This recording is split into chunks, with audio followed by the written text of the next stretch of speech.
rwose uri kutubwira amakuru meza ariko hari indirimbo yasohotse ejo bundi yitwa Tombe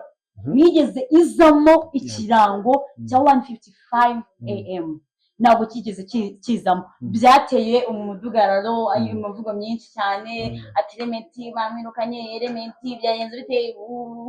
ese bimeze bite Kingira iriya ndirimbo amakuru kano kanya wenda tukiri kureba neza nuko bivugwa yuko uwitwa Elementi ashobora kuba agiye kuva muri 1:55 AM kandi murabyibuka uwitwa Elementi ava muri Country Record ajya muri 1:55 AM yari agiye kuri kontara nk'umuproducer nk'umuntu utunganya imiziki amaudio imiziki audio ntabwo yari agiye nk'umuhanzi bivuze ngo Elementi muri 1:55 AM yari arimo nk'umuproducer ntabwo yari arimo umuhanzi iyo kontara ndara nayihaye kuba yaba umuhanzi wa 1:55 AM ibyo ntabwo tubizi sibyo icyo tuzi nuko afite kontara yo kuba ari umuproducer ushinzwe kuba yatunganya imiziki y'abahanzi barimo hariya cyangwa se nuko yafata ibiraka bitandukanye kuko afite studio navuga ngo iri ku rwego rwiza mu gihugu cyo mu Rwanda sibyo ntabwo yagiye muri 1:55 AM nk'umuhanzi bivuze ngo kuba yasohora indirimbo ariye n'ubwe ushobora kwikoramo sibyo kuko cyeka bashaka wenda nko gusapotinga ko bivuga ko se Roskana urabizi yasohoye indirimbo yego nyuma baza kuza kumugira n'ibiki noneho biri kuvuga yuko Elementi yajyanye n'indirimbo kwa ko Kigali akanga kwishoramo amafaranga noneho Elementi we akishuramo amafaranga noneho babonye indirimbo igiye abaye hiti bashaka kuyigura bimeze biti hari makuru ari kugira ngo no kubanze kumuhereza amafaranga ari nayo mpamvu Elementi atigeze ashyiramo ikirango cya 1:55 AM nukwera ko gentlemen nimizire kumiziniza aho muri hose bitina n'ibisanzwe hano ni kuri Voice TV umeze neza imisiro nabazaniye Mr Rwanda icyamamare boze mutwandikira ngo muramukumbuye ariko ubuze tukamuzanye King Ila umeze neza Mr Rwanda umeze neza ariko imihanda ibintu uri buze kubakorera imihanda imeze bite akaganya ndumva imyuka ufite idasanzwe uriraho ko ari cyo kintu abantu bari bakeneye cy'umukobwa uza agakora showbiz cyangwa se akaza mu myidagaduro ariko afite imyuka nabwo nyine iri hejuru tu ubundi se nahora n'umusesenguzi w'u Rwanda ningira imyuka oya none se njye umusesenguzi wa mbere mu gihugu cyo mu Rwanda ubundi byari ibintu njya nemera beda hari ibintu nemera hari n'ibyo nemera kuvuga ngo ntabwo ndi umusesenguzi wa mbere hari abandi bakuru banjye naje nireferaho hari abandi barimo munsi yanjye hari abandi fatiraho icyitegererezo hari abo turi mu cyiciro kimwe bivuze ngo nanjye nyine ndi kuri urwo rwego impamvu bivuze gutyo nuko abantu benshi nzi bakunda kuvuga ati Kingira turamwemera niwe musobanuzi wa mbere okay wenda kuri wowe ushobora kuba utari wa mbere ariko ku bafana bawe cyangwa se abakunzi bawe bagufata nkaho uri wa mbere ndabeshya abafana ba Kingira ntabwo mbeshya hanyuma ngo imihanda bimeze biti ariko mbere yuko tugira ku imihanda bimeze amakuru yawe wundi umeze neza cyameze neza ndashima Imana ibintu ni amahoro ikindi kintu turi mu gihe cyo kwibuka ku nshuro ya 31 jenoside yakorewe abatutsi 1994 tumeze twibuke twiyubaka ikindi kintu nk'ubutumwa natanga turi mu gihe dusa nkaho wenda iyo tuvuze ngo urabizi hari iminsi 7 wenda y'icyunamo tumara wenda twibuka hari ibyo twirengagije kugira ngo twifatanye n'abandi banyarwanda bose kuba twakibuka ariko nanone twirengagize yuko hari indi minsi 100 tuba tugomba kuba twakibuka ikindi kintu ni ugukangurira urubyiruko kwiga amateka kumenya amateka ikindi kintu tugasaba abantu bakuze kubera kuba uri umuntu ukuze nanone tujye tuvuga kino kintu ukaba ufite abana runaka cyangwa se uhura n'urubyiruko runaka ariko ukaba utafata inzira ya mbere cyangwa se intambwe ya mbere byibura ngo uganire n'umwe mu bajene cyangwa se abakobwa umuganiriza ayo mateka bivuze ngo njye nkanjye Kingira ayo mateka ushobora kuba narayabonye ndayumva ariko nkeneye kuyamenya neza kugira ngo daranire yuko bitazongera kuba yego kugira ngo nsigasire nyine ibyiza bindi u Rwanda rumaze kugeraho adushimira n'umukuru w'igihugu wa Repubulika y'u Rwanda Perezida Paul Kagame kuko byinshi turi kugeraho nizera nashidikanya yuko afite uruhare runini mu kuba turimo tubigeraho bivuze ngo rero dukeneye kumenya mu mateka urubyiruko tugomba kugira imbaraga mu kwiga ayo mateka n'abantu bakuze bagomba gushyira imbaraga mu kutwigisha ayo mateka kugira ngo ayo mateka atazasimangana ikindi kintu bituha imbaraga zo gukomeza kuba twatera imbere no guharanira ariko bitazongera kubaho bibutsa ko tugomba kwibuka kandi twubaka turwanya ingengabitekerezo ya jenoside hanyuma mu buzima busanzwe uyu munsi ni weekend ariko turi mu bihe byo kwibuka ntabwo turi kwifiringa neza ngo nye dusohoke tujye outside nubwo yego turi mu minsi ijana iyo minsi 7 twayirangije ariko ntago turi kwibirekera cyane yego muri weekend hanyuma weekend yawe irimeze ubundi mu buzima busanzwe nkawe w'imihanda weekend yanjye ko nibimeze mu buzima busanzwe iminsi yanjye yose kuri njye navuga yuko isa bitewe n'iki bitewe n'uko gahunda ibigezweho imyaka umuntu aba arimo niyo gukora cyane urumva ntabwo ari ufata umunsi ngo uvuge byishobora gutungurana umuntu kubahamagara ati dusohoke tujya aha ngaha ariko ntabwo ari nkiri imbere cyangwa ngo weekend kwa gatanu kwa gatandatu cyangwa ku cyumweru mfite umunsi wo kuruhuka ngo mbe nasohoka wapi igihe ngezemo n'icyo gukora buriya ibyo dukora kano kanya nibyo biduherekeza bikazadufasha ahazaza uzagera muri cya gihe cyo kuba udafite imbaraga zo kuba wakora icyo gihe udafite imbaraga zo gukora nibwo none utangira kuruhuka ari ibyo ufite nyine wazigamye wakoreye mu gihe ukiri muto iminsi yanjye ibisanzwe ariko weekend nanone ntabwo ko ari umunsi udasanzwe wenda ku bandi bantu duhura kuko niyo munsi vuba mushobora guhuraho n'inshuti wenda ziba zimaze iminsi ziri mu kazi gukora iki nk'umunyamihanda wajya gutara amakuru ahantu hose mba ndi nyine mba ndimo ndareba icyagira akamaro aho nusohokana n'abandi ukanywa amazi kunywa amazi nayo biri mu mico nyine ituranga nk'abantu b'abakristu ukajyana n'abandi bakanywa agacupa wowe ukanywa amazi ubu uri kubabara uvuga ati kabakuremo amakuru bamara kugashyiramo neza ugatangira kubakuramo amakuru ikintu kiba gihari amakuru mbakuramo ntabwo ari buri muntu wese wakuramo amakuru ikindi kintu kiba gihari kunywa cyangwa se ibyo dukora ntabwo ari uko wabura umunsi wo kwishima sibyo wagenda n'ubundi ugasangira n'abandi bantu bitandukanye n'ibyo bari gufata nta ribi ariko nyine uba ugomba guha igihe agaciro hari umuntu nabonye uvuga muri bamwe b'imihanda ngo muba muri abajura abandi babajura se kandi abandi babajura umuntu usohokana n'abandi akagenda akanywa amazi niba ari umujura banjye ntabwo nywa amazi bazana babeshya ntabwo nywa amazi ngera ahantu nigeze kubona icupa ry'amazi ntekereza ndavuga ati bari kubabara kujya mu kanya bakuremo amakuru amazi ni ubuzima amazi ni ubuzima ariko ntabwo iyo nasohotse ntabwo nanywa amazi no mu rugo nayanywa mbese nasohoka nkanywa amazi bivuze ngo ubwo nkubona wenda hari igihe cy'akazi hakaba n'igihe noneho cyo kuruhuka cyangwa se kwishima bitandukanye ariko aho igihe cyo kwishima kikaba gito kuko iki kigomba kuba ari icy'akazi murakoze cyane no twinjiye imihanda ariko mu kwinjiramo njye mfite agahinda kenshi ngiye kwinjiramo nkubaza ku makuru ya Aremko bimeze bite se yaherekejwe ate se mbira urugendo rubwiwe cyangwa se ku bantu batabashije kumenya amakuru ikintu basangiza amakuru cyane ikintu navuga kuri Aremko ntabwo nabona ngo yaherekejwe gute kuko byange bikunde anizera anashidikanya ko yashyinguwe mu cyubahiro cyangwa se yaherekejwe mu cyubahiro yashyinguwe Rulindo abari muri Kigali ariko nanone icyo nge navuga kuri Aremko ubundi yari muntu ki ku bantu benshi wenda hari abamumenye nk'umuvugizi wungirije wa guverinoma abandi twamumenye nka Boss Papa turabizi YouTube channel iriho inyuraho imiziki ye ndetse ejo twabonye ko uwitwa hari indirimbo mu gihe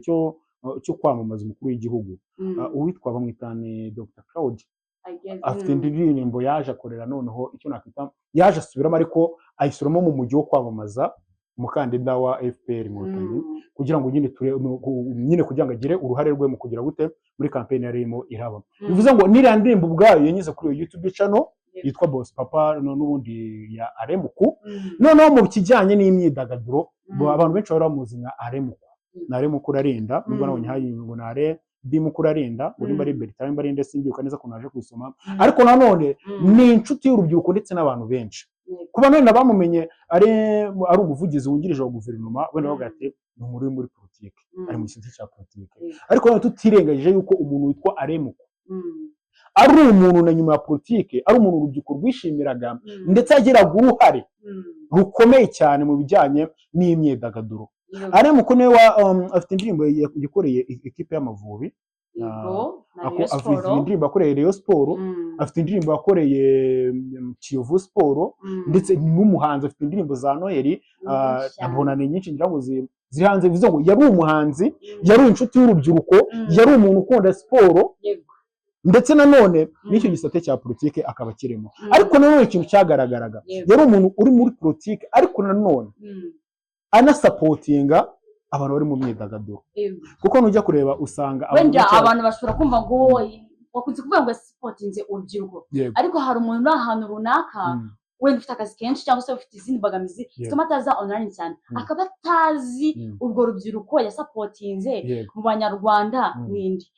uduhera kuri Kalisa Karasira ukadukomereza n'abandi bahanzi yafashije bo mu Rwanda. Urubyiruko gusapotinga urubyiruko icyo numva mvuga ubundi iyo tugiye kureba imyidagaduro yacu mvuga yuko imyidagaduro ahanini iyo tugiye kureba audience abantu babikurikira cyangwa se babirimo tureba ko ari urubyiruko. Iyo umuntu ari umuhanzi icyo ni igice cya mbere sibyo ngenge bikunde umuntu aba arimo sapotinga urubyiruko kuko abenshi nitwe dukunda kumva imiziki ibintu nk'ibyo ngibyo no twajya mu gisate cya siporo tukarabona nko nk'indirimbo ahimbiye ekipe y'igihugu Amavubi yo siporo n'ibindi ibyo nanone imikino usanga umupira kenshi ukurikirwa n'urubyiruko yego n'abasaza barimo abashikecuru n'abandi bantu bakuze ariko ahanini ni urubyiruko. Ikindi kintu mbibutse yuko uno muntu witwa Aremuko ariwe wagiye azana uwitwa nde Igisupusupu araza mumurikira abantu sibyo bivuze ngo ni wa muntu nanone wari kubona talent runaka akaba yayisapotinga nta kindi kintu na kimwe agize gute yitaye kuko abantu agiye afata akaboko ngira ngo mwakunze kubona ko bamuritse harimo n'uwo nguwo witwa Kalisa Karasira mwabonye yuko yamuritse harimo uwitwa Gisupusupu yaraje aramurika mu njyana abantu batari bamenyereye muri content abantu mu muziki abantu batari bamenyereye bivuze ngo rero umuntu agiye asapotinga cyangwa bitera urubyiruko cyane ni umuntu wasapotinze abantu bivuze ngo ye ni inshuti y'urubyiruko akaba inshuti y'abasaza inshuti y'abakecuru ndetse n'abandi bantu navuga ngo bakuze muri rusange. Hari igihe iyo ukunze kumva wundi umuntu iyo tugiye kumva politike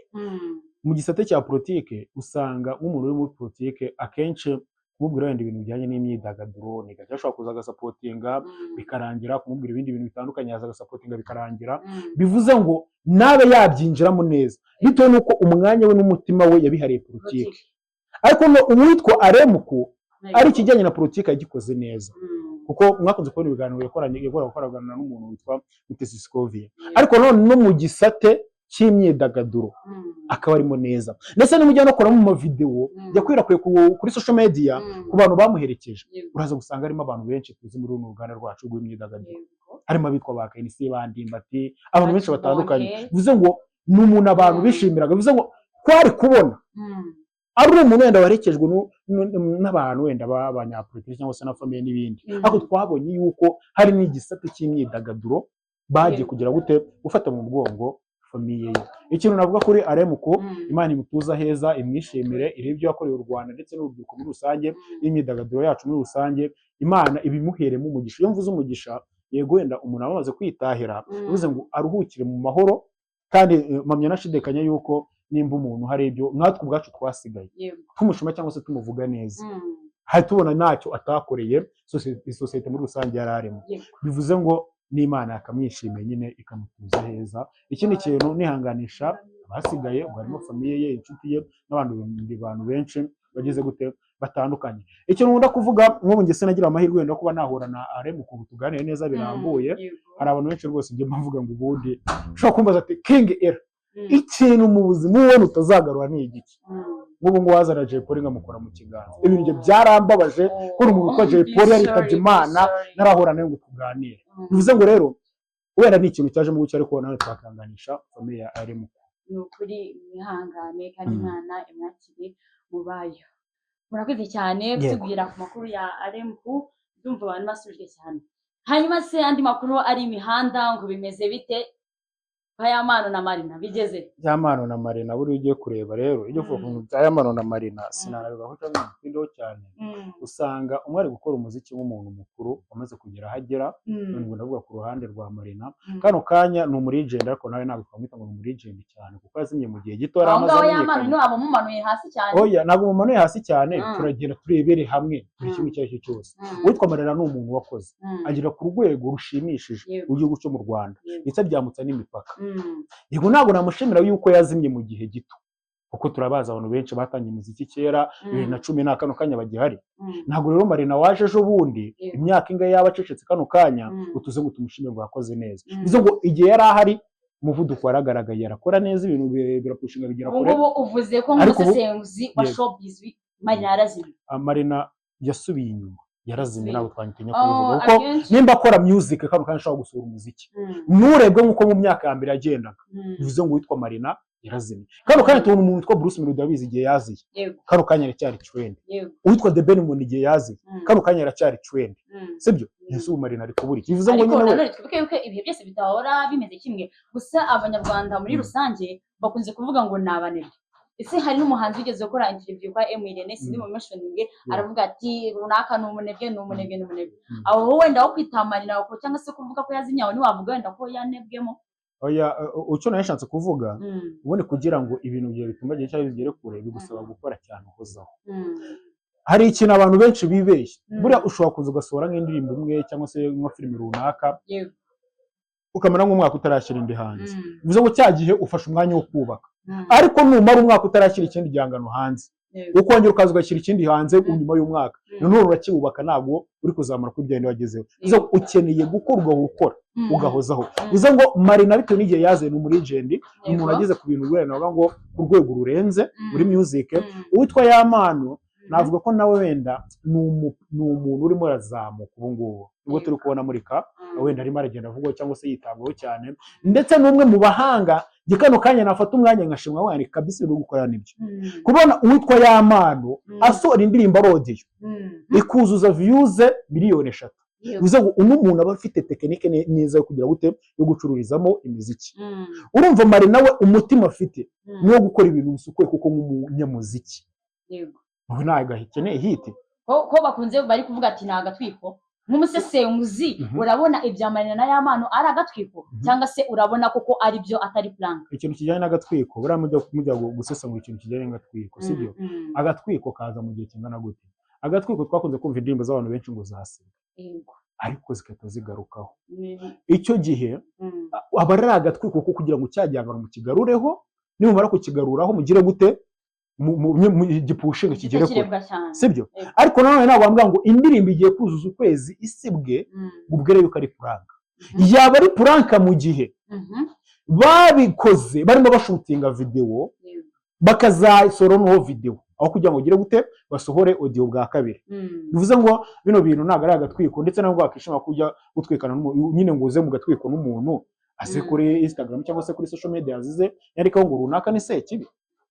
hanyuma ukibugenda kuri ibyo ngibyo bya social media Marina yanditse avuga ngo Yamano atajya mu itangazamakuru ngansaba imbabazi ntabwo nzigera mubabarira ese urabona koko Yamano azasaba imbabazi Marina nk'umusesenguzi w'ibyo bintu urabona bizaherera hehe ibi bintu ndabigarukaho ntago ari ubwa mbere mbivuze wenda se kuri no YouTube channel bivugiyeho Marina we ni umuhanzi navuga ngo yageze ku cyo yifuzaga mu gihe yarakiri mu muziki bivuze ngo kano kanya yakora n'umuhanzi w'umulegend uwitwa Yamano ni umuhanzi uri trend ukora indirimbo bukajya kwirageze mu gihugu hose ariko nawe ugifite inzozi zo gukora n'abasani runaka bivuze ngo Yamano muri we ashobora kuba yari afite inzozi zo ngo icyazama ngakora n'uwitwa Marina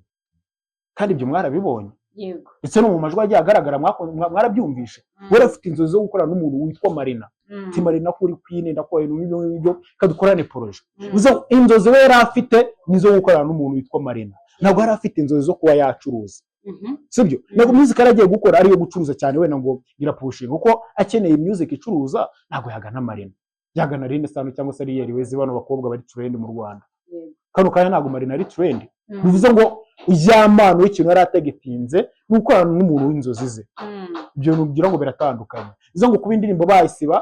wenda bakazabyumvikanaho bakagira gute bagakorera video ariko ikintu nashimiye Marina hari indirimbo yitwa Akayobe y'umuntu witwa ni Yanima Nike ari kumwe na King James mwabonye yuko amakuru ahari nuko iriya ndirimbo video yayo umuntu wagizemo uruhare nubwo ngo runini ni umuntu witwa King James mu rwego rwo kwanga guseba ari umulegend yego hagati n'umupeti ukizamuka reka musapotinga agere kure ibi bintu muraza kujya wenda sinzi niba Big Adoni bikiriho hari video buzuza ino ndirimbo akabe yuzuza 1M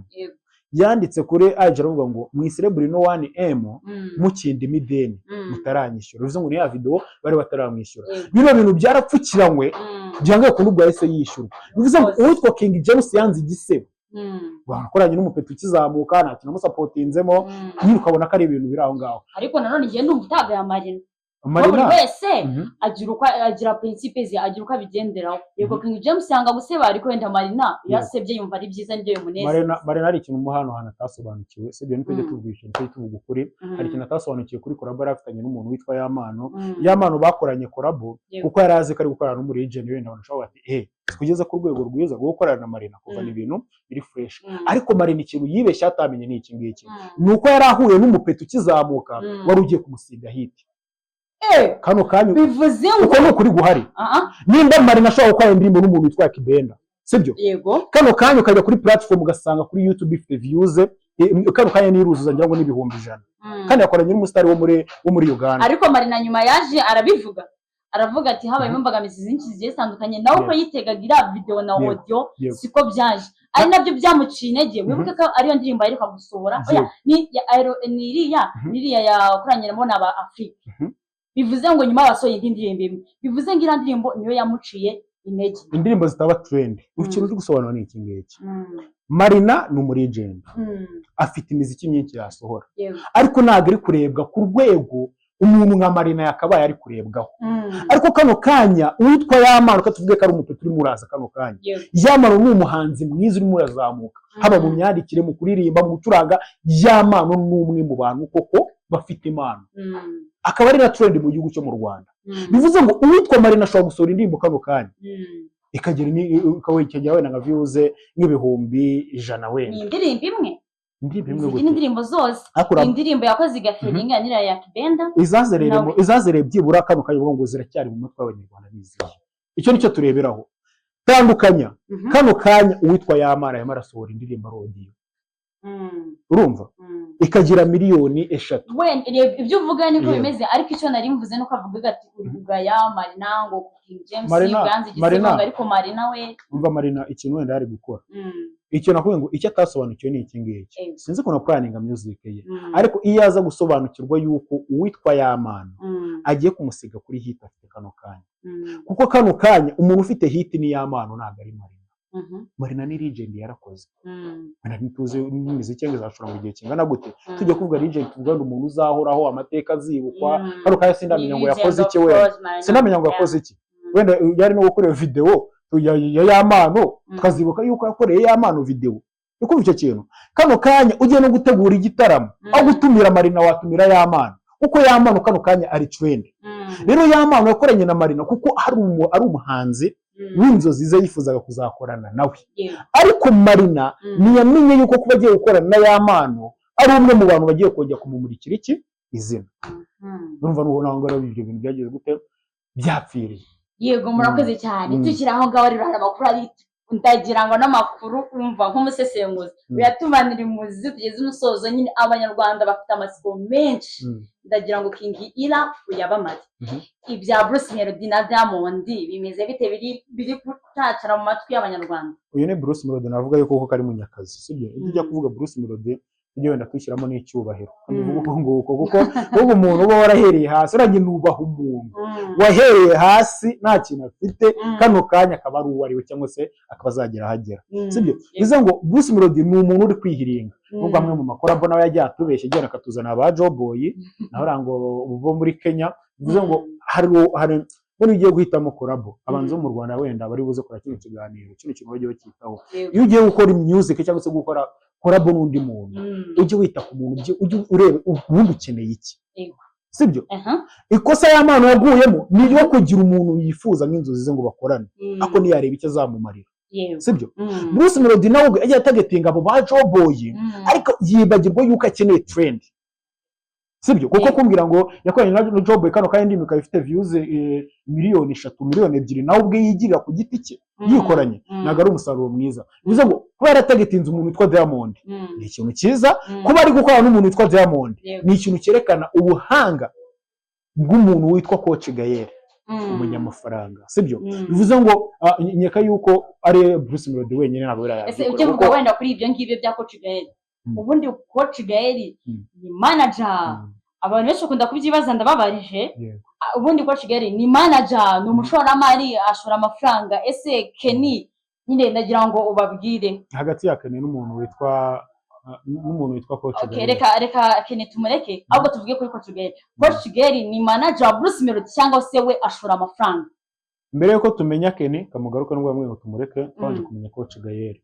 Tumenya 155 EM isinyisha witwa Bruce Melody abitwa Element ba Roskana nabo bande kumvaga izina Coach Gael. Witwa Kenny we yabijemo nyuma. Bivuze ngo wenda na Kenny yari ahari kuko na bose n'abanyamafaranga ariko ari mu binyuma. Bivuze ngo uwitwa Coach Gael we yari ari imbere mu bijyanye n'amakontra bari kugenda bahaho ngo ba Bruce Melody. Mwabyuka ko n'indirimbo yitwa Why umuntu witwa The Ben n'umuntu witwa Diamond wayishoyemo ari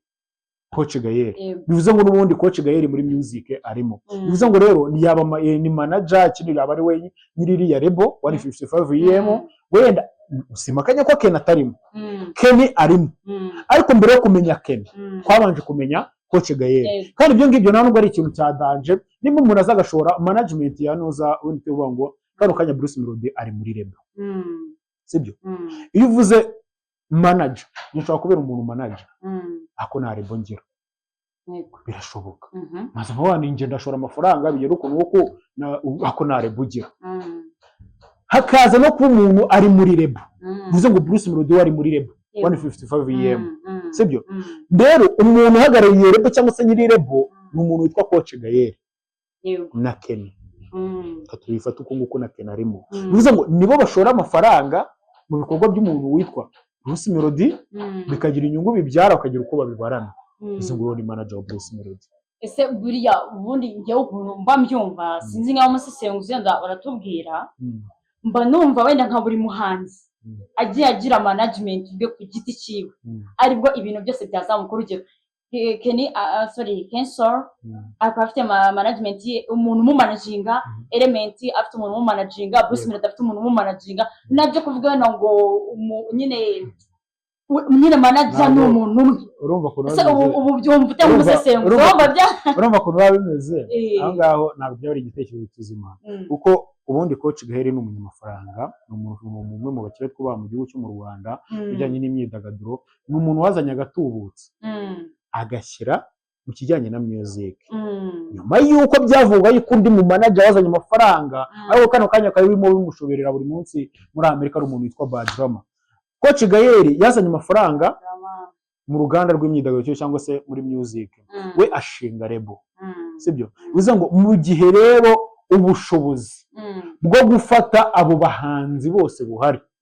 nizere ko ari ikintu cyiza kuko no muri Nigeria bibaho. Urasanga nk'umuntu nka Olamide afite nk'abantu benshi ari gufasha, ugasanga nk'uriya Don Jazzy afite abantu benshi ari gufasha bari muri Rebo ye. Bivuze ngo rero kuba wafungura Rebo ugashyiramo abahanzi barenze umwe nizere ko atari nagari ngo buri muhanzi rero afite management kuko ni Rebo ubumva wowe umusesenguzi uzumva nta kintu bya improvinga. Enda turebe kuri Mavin ya Nigeria nako ari Baila Star ubona ukuntu performance zabo ziba zimeze. Ese buri ako kantu wowe urakavuga iki nk'umusesenguzi buri buri muhanzi agiye agira mu manager akavuga ati azajya mumenyera buri kintu cyose ubona amakraba atazamuka hit zikazamuka ugasanga kisose noneho tugiye dore defo yaba ni ingiye ne kuvuga ngo nimba Bruce Melody ari kumwe na Kenny Solo muri 154 EM Bruce Melody agigamye Kenny Solo cyangwa se agigamye Roskana nasore indirimbo icyo nicyo kibazo mu gihe ariko abo bantu barimo barakora. Kwibuke yuko kugira ngo ugire management cyangwa se ujye muri Rebo bisaba amasezerano. Ese amasezerano muziki iki yarimo amasezerano ajyanye na runaka muziki mo ngo ni igiki ariko urumva ubanga ku kintu aruvuze uyu wenda Bruce Melody yo gusohora indirimbo aryamiye Roskana ariko Bruce Melody afite umu manager we, Roskana afite umu manager we cyangwa se na Kenny cyangwa se Element afite umu manager. Urumva yazajya mu managinga ahubwo bose hiti bakazisorera icyarimwe kandi yagira indi iryamira indi. Nago hiti Abanyarwanda kenshi cyane bakunda gutinya. Urugero Chris ari yanze gusohora indirimbo umusesenguzi aravuga ati iya Bruce Melody niziza ati njyamira. Ubwo icyo kintu ubumva kitagabanyuka kuko abanyarwanda mu mahiti yose tukazaba tuyarebera cyarimwe. Ubwo kuri guhari ni uko nguko ibintu bintu tubivugeho sibyo. Dushaka gufata music yacu tukayambutsa imipaka ikaba mpuzamahanga. Ntabwo rero twe tugiye kuvumbura buri wese agire manager we mu gihe ahubwo koko abantu bari muri Rebo imwe niho baba bari batanu. Ahubwo ibyo bintu iyo Rebo ikabibafata neza cyangwa se basohora indirimbo z'ibihangano byo mu gihe gikwiye. Nizere ko ari ikintu cyiza turimo turagera ku rwego ruzima. Ikindi cyo ngo umwe yasohora indirimbo no munsi n'undi asohora indirimbo niyo mutaba muri Rebo imwe cyangwa se mudafite manager umwe ntabwo ari ikintu cyiza kuko nujya kureba wenda kuba icyo kintu kuki tutagihindura nk'abanyarwanda muri rusange aka kanya byo nibyo iyo umuhanzi umwe asohoye n'indirimbo iyawe yisiza ijya hasi ahubwo noneho nk'abahanzi muri rusange bakabitumenyereza wese akaba afite umumanager ubundi bakadukubita amahiti wabonye ku rukuta rwa Burna Boy amagambo ashyizeho ntabwo ndareba yavuze ngo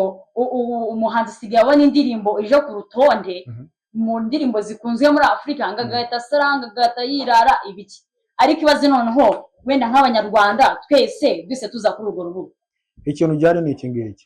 kuba nasohora indirimbo no munsi ndi umuhanzi nawe ukayisohora byanga bikunda ari umuntu muri buhomberemo niyo tutaba dufite manager umwe sibyo kwa wasohora igihangano no munsi ari undi wasohora ikindi gihangano bivuze ngo harabonekamo umuntu umwe urabihomberamo kuko dufite aba promoter bamwe mu Rwanda bahoraho dufite aba blogger bamwe bahoraho dufite ama TV tujya ama TV station ama radio station tujya n'ibyo bihangano bimwe bivuze ngo ntabwo uri bwa approach umuntu witwa Dumba ngo promoting iro ndirimbo muri Bruce Melody ngo Roskana no waza n'indirimbo ihe Dumba ngo promoting bivuze ngo hari ahantu hari bugaragare wenda izina n'amafaranga Dumba ashobora gupromotingira cyane witwa Bruce Melody bigatuma indirimbo y'umuntu witwa Roskana ishya bivuze ngo ku mwanya umuhanzi umwe ashyira ibihangano bye hanze namara kubishyira hanze na wa wundi wenda arashira icyumwe cyangwa kwezi nawe agire gute ashyire hanze kuko isoko ducururizaho ni rimwe n'abantu wenda bakonsoma ibyo tubaha ni bamwe ese ibyo bintu ntabwo byahinduka byo kuvuga ati wenda aba blogger bakiyongera aba influencer bakiyongera kugira ngo nyine ibyo bintu bihoraho tubashe kubihindura tubihandure ngo bihinduke gusohora indirimbo rimwe ntabwo ari igitekerezo nk'aba influencer bakiyongera bakaba benshi ntabwo ari igitekerezo ngaye ahubwo dore ikintu wenda ikintu cyaba ari kizima bagahanya umwanya gusohora indirimbo rimwe ntabwo ari ikintu cyiza ahubwo nk'abanyarwanda kugira ngo kuko twambutse ino music tugeze ku rundi rwego ahubwo tugasapotingana nimba Bruce Melody yasohoye indirimbo abandi bahanzi basapotinga igere kure asohora nawe abandi basapotinga igere kure bo nyine bo gukomanya imitwe ngo nsohoye indirimbo n'undi asohoye indirimbo nyine bibure gice umuntu aburi iyo yumva niyareka nimba Kenisoro asohoye indirimbo kano kanya niho mufashe nyine izamuka igere kure bamuha umwanya acuruza kuko n'undi baba nawe maracuruzaho cya gihangano cye na Bruce Melody nawe naza niba azagira gute azacuruzaho cya gihangano baho umwanya Kenisoro acuruze ejo na Bruce Melody nasohora Kenisoro agire gute amuha umwanya nawe acuruza karakanyuzemo nka rero tubwire kuri Diamond yego Diamond navuga yuko ari intambwe nzima cyangwa se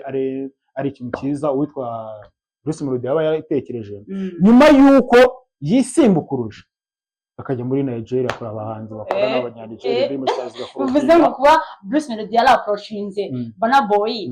yari simukuje Joe Boy ikintu cyari ikintu dukeneye mu Rwanda dukeneye trend kugira ngo tugere ku rwego mpuzamahanga abahanzi nyarwanda bakeneye gukora trend apana gukorana n'abarigende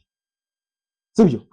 bivuze ngo kano kanya umuntu witwa Diamond ari gukurikirwa n'abantu barenga miliyoni 18 kuri Instagram ni umuhanzi uri trend uri gukora indirimbo ikarara yazengurutse muri Afurika bivuze ngo kano kanya tujya kureba hagati ya Joe Boy n'umuntu witwa Diamond Joe Boy ashaka ko arusha izina witwa Diamond ariko kano kanya turi umuntu uri kuri trend cyangwa se umuntu uri gukora ibintu bigatuma ajya bitewe n'ibyo twe dukeneye turasanga ari umuntu witwa nde ari umuntu witwa Diamond ndetse n'ujya no kwa n'imibare ukareka uguti ese Joe Boy abantu bakoranye featuring imibare ihagaze gute Diamond we imibare ihagaze gute ntabwo njye kuvuga ngo Diamond ni umuhanga kurenza Joe Boy ntabwo njye kuvuga yuko ari umustar kurenza Joe Boy nuko ari trend ni trend kandi icyo gice yuko umuhanzi wo mu Rwanda bajya gukora collab areba umuntu ufite trend rega mbere y'ibigwi urabanza ugakora ntabwo wabonye umunyabigwi utarakoze nta nubwo abantu baza ngo bagushime nta kiwakoze kugira ngo wubake ibigwi rero abantu bakufata nk'umunyabigwi banza ukore iyo trend nabo abantu ushaka ko bazagufata nk'umunyabigwi babanze bakumenye naho kano kanya azumwe ngo ngende umunyabigwi ngo narakuze iki kandi n'abantu bakiza bivuze ngo mbere yo kwa approachinga abo bashagi kwa approachinga abo ba Joe Boy kwa approachinga abandi bantu barenzeho banza ukore trend abantu bavuga ati nyamara mu Rwanda hari impano iri ya muziki kuzamuka nk'umuntu witwa Bruce Melody bamumenye kuri rwa rwego ko najya kwa approachinga uwitwa Joe Boy bitazamusaba ibintu byinshi bavuga ati nyamara n'umuntu nawe ari urwego ariho hari abo yama niko ko ari ikintu cyaba ari cyiza ni indirimbo igiye gusohoka tutaramenya igizasohokera tutaramenya izina ryayo ariko amakuru dufite nuko imirambikwa n'umuntu w'umuhanga witwa Kivumbi King. Kivumbi King impamvu we nanjye nabishima, Kivumbi King ni umuntu wandika imiziki navuga ngo mpuzamahanga, ni imiziki utarambirwa kumva. Ariko Bruce Melody ni umwe mu bahanzi tuzi bandika music ziri trend, ushobora kuzigakora nk'ukwezi amezi angahe ugatuza. Ariko witwa Kivumbi ni umuhanga mu myandikire. Ikintu tutaramenya, ese muri no korabo arimo kamakuru yagiye hanze avuga yuko ari featuring y'umuntu witwa Diamond n'umuntu witwa Bruce Melody. Ariko nanone andi makuru ari kunugwa nuko 155 AM rimirifuza umuntu witwa Kivumbi King ko yamusinyisha. Kivumbi nawe kuba yamusinyisha akajyamo cyangwa 155 AM. Ari namakuru ariko ino ndirimbo yo ni ya Diamond na byanashoboka ko na Kivumbi yazamo. Kuko ari Kivumbi ni umuntu uri gukora n'ujye kura n'umuntu unijye kura music ya Kivumbi. Ubona ari music isukuye. Ni indirimbo nyine wumva ukumva yuko iri ku rwego mpuzamahanga kuko iri ku rwego dukeneye nk'abanyarwanda. Bivuze ngo rero kugira mu ndirimbo umuntu nka Kivumbi. Ese ndirimbo aho bashaka kuzisanga ari nawe ufite mu vasi ribinje neza cyane se. Ari uzaririmbamo neza yego. Ese undi uvuze ko Kivumbi ari umwanditsi mwiza cyane, hari abantu bose batungurwa amatwi yabo batari bazi ko ari umwanditsi. Wababwira indirimbo byibuze ebyiri Kivumbi yanditse ziga training. Basi navuze yanditse ahubwo nibambwiriza. Nje ntabwo nakubwira ngo yanditse, ngo nawe ngo Kivumbi ngo yanditse, ahubwo ize barazizi. Ize ni uziyandikira zose. Nyine ize barazizi. Barazizi. Hari wabona high credit. Wowe umuntu akora ikindirimbo babiriho. Oya. Babwire izo ngizo n'undi barazizi ko bazikora n'undi ashaka iziri trend yanditse zitarizi. Nari yaheruka gusaba leta ngo hanze. Indirimbo itari trend ya Kivumbi ni iyi. Bayita hanze. Baje muri comment aho batubwira indirimbo itari trend ya Kivumbi. Bivuze ngo zose ni uziyandikira. Bivuze ngo ni umuhanzi mwiza rega kwandika impamvu ureba. Hari undi muntu buriya byibura ugiye kureba ngo hari undi muntu byibura ufite imyandikire nk'iyi. Sibyo uhita wumva yuko hari undi muntu ushobora kuba yamwandikira. Ikindi kintu ura kugira ngo ubashe kuririmba ikintu bakwandikiye ikiririmbo neza nuko nawe bigusaba kuba uri umuhanga. Buriya Kivumbi ashobora no kwandikira indirimbo kuririmba bikakunanira. Ako watubaruka tubwira izo ndirimbo. Aziye se kandi ziya. Izo ndirimbo yanditse ziri trend ziri trending. Indirimbo za Kivumbi aho utazi njye nshaka comment sibyo kuko ntago hano ndi mariho mu kwamamaza. Aho ngaho abo dupfunyikika bavuze ko Kivumbi afite yandika indirimbo ziri trend ariko izo ndirimbo wenda nk'umusesenguzi utazizi neza. Nagaruka bapfunyikira. Njye navuze ngo umva comment ikintu dukeneye. Korega iyo dukora ibiganiro mw'abantu nge nababwiye. Njye ntabwo muri ibiganiro birebwa n'injiji. Sibyo? Muri ibiganiro rwose birebwa n'abantu batagira ubwenge. Urumva banze mbarawure mbabwire neza niba utazi indirimbo y'umuntu witwa Kivumbi ubwo ntabwo uri no ku rwego rwo kuza kureba ibiganiro byanjye. Nimba nkubwira ngo umuhanzi ni runaka kereka ari umuhanzi mushya ukaba utazi uwo muhanzi atari mushya hari abandi bantu bamuzi n'imiziki yizwi ubwo ntabwo uri ku rwego rwo kuza kureba ibiganiro byanjye. Gusa tukivuga wenda ku banditsi murakoze cyane. Amakuru ya Niyo Bosco bimeze bite? Niyo Bosco ari mu bantu nyine bari aho tutazi ibye uri gukora gake gake. Yose arya ngo tugaragaze ngo kwa Irene byagenze uku. Bivuze ngo ubu ngubu ariko hari kurabo yari yagiyemo bimeze bite? Niyo Bosco ni umuntu kano kanya utapfa kuvuga ngo music ihagaze guteka muri kano kanya. Ni umuntu ushaka kuba yatangaza ejo ngo nagiye muri gospel nave muri ibi bijyanye na secret cyangwa se no kuririmba bisanzwe indirimbo z'isi ariko nanone ejo ukongera ukamubonamo. Bivuze ngo kano kanya nyuma yuko avuye ni muri Kikas nabwo yuko nje natinya kuvuga yuko nta n'ikintu cya danje bamuhaye gifatika kuko nyuma yuko ajye muri ayo marebo yandi cyangwa se nibwo yagiye nyine agaragara nk'uri gusubira inyuma cyane. Bivuze ngo kano kanya akeneye imbaraga nazo umuntu waza akamufasha akamusapotinga muri music akongera akagira gute akinjira mu muziki neza. Naho kano kanya ntabwo avuga mu muziki wa Niyo Bosco bahagaze gute. Urakoze cyane rwose uri kutubwira amakuru meza ariko hari indirimbo yasohotse ejo bundi yitwa Tombe nigeze izamo ikirango cya 155 AM ntabwo kigeze kizamo. Byateye umudugararo imivugo myinshi cyane ati Elementi bamwirukanye Elementi byagenze bite ese bimeze bite Kingira? Iriya ndirimbo amakuru kano kanya wenda tukiri kureba neza nuko bivugwa yuko uwitwa Elementi ashobora kuba agiye kuva muri 155 AM kandi murabyibuka uwitwa Elementi ava muri Country Record ajya muri 155 AM yari agiye kuri kontara nk'umuproducer. nk'umuntu utunganya imiziki amaudio imiziki audio ntabwo yari agiye nk'umuhanzi bivuze ngo Element muri 155em yari arimo nk'umuproducer ntabwo yari arimo nk'umuhanzi iyo contract ndara nayihaye kuba yaba umuhanzi wa 155em ibyo ntabwo tubizi sibyo icyo tuzi nuko afite contract yo kuba ari umuproducer ushinzwe kuba yatunganya imiziki y'abahanzi barimo hariya cyangwa se nuko yafata ibiraka bitandukanye kuko afite studio navuga ngo iri ku rwego rwiza mu gihugu cyo mu Rwanda sibyo ntabwo yagiye muri 155em nk'umuhanzi bivuze ngo kuba yasohora indirimbo ariye n'ubwe ushobora kwikoramo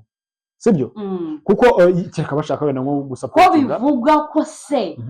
Roskana urabizi yasohoye indirimbo yego nyuma baza kuza kumugira n'ibiki n'ibiki noneho biri kuvuga yuko Element yajyanye n'indirimbo kwa Portugal ko Kigali akanga kwishoramo amafaranga noneho Element we akishuramo amafaranga noneho babonye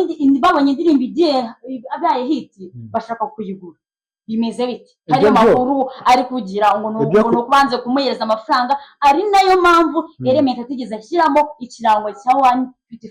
155am nukwera ko Kigali yanze kumuhereza ayo mafaranga ikintu byari ikintu cyari cyasobanuraga ikirango cya 155am kirimo mu majwi ndetse na credit yarayibahaye akayibaha nyine yabaye credit yo kuba ariyo studio yakoreyemo ntabwo yabahaye credit nk'umuntu wagize nk'abantu bamushoreye kandi no kuba bamushorera ntabwo byari ngombwa kuko ntabwo arimo nk'umuhanzi n'umuproducer afite nyine izindi nshingano ku ruhande ze zitandukanye n'ako kazi ese wenda tukira aho ngaho kubyo mvuze ayo makuru nawe urayazi ko bivugwa ko impamvu Element atushyizeho n'ikira kirango ari uko banze kumushiramo amafaranga ariwe wayikoreye nyine ntabwo bamushoreye kuko baramushoreye twabona credit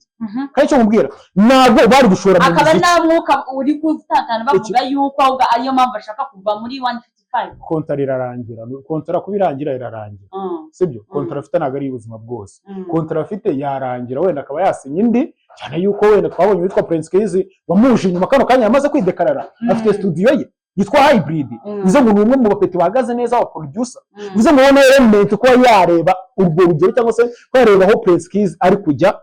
nawe ubwe yagira ishyaka n'umuhati uvuga ngo n'uwunyine y'ibyange cyane ko hari abantu bagiye bavuga ko bazamusapotinga mu kuba iyo studio yayijyamo ndetse hari abandi bantu benshi atwara uko witwa Element n'umuhanga kandi munibuke yuko ari umupeti arimo arazamura hehe 155em no peti witwa compressor w'umuhanga byadanje umupeti ukiri muto ariko w'umuhanga bivuze ngo rero arimo ararema urubuto rwasigara muri 155em ariko no kuba yavayo ntago ari nka yabicitse amabere kuko witwa Element contract yo ntago ari ubuzima bwose ikindi kintu ino ndirimbo nibigeze bayishoramo kuko ntabwo bamufite nk'umuhanzi bamufite nk'umuproducer sibyo ukivuga ngo kuri producer n'umuhanzi ubundi kuba Element akora ibya producing cyangwa se ari umuproducer kuba Element ari umuproducer akaba n'umuntu uririmba cyangwa se akaba umuhanzi aho nibizagira ikintu byicaho ni afata ikintu kimwe akaba ari cyakora we musisenguzi urabyumva ntago nta kintu byakica sibyo mu gihe ibyo bintu ari talented muri byo kuko amakuru mfite nuko akiri muri country record indirimbo hafi ya zose zasohokaga